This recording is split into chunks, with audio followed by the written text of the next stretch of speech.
Change yourself and not the world. Long ago, people lived happily under the rule of a king. The people of the kingdom were very happy as they led a very prosperous life with an abundance of wealth and no misfortunes.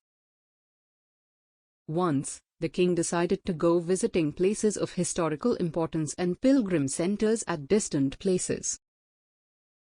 He decided to travel by foot to interact with his people. People of distant places were very happy to have a conversation with their king. They were proud that their king had a kind heart. After several weeks of travel, the king returned to the palace.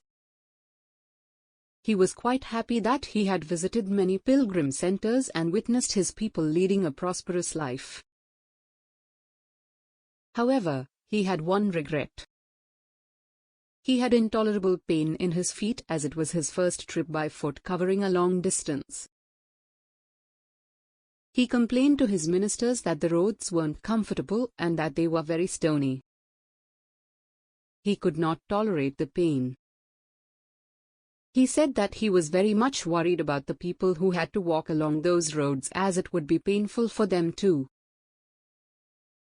Considering all this, he ordered his servants to cover the roads in the whole country with leather so that the people of his kingdom can walk comfortably. The king's ministers were stunned to hear his order as it would mean that thousands of cows would have to be slaughtered in order to get sufficient quantity of leather. And it would cost a huge amount of money also. Finally, a wise man from the ministry came to the king and said that he had another idea. The king asked what the alternative was. The minister said, instead of covering the roads with leather, why don't you just have a piece of leather cut in appropriate shape to cover your feet? The king was very much surprised by his suggestion and applauded the wisdom of the minister.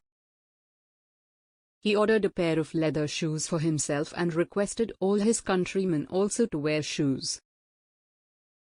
Moral: instead of trying to change the world, we should try to change ourselves.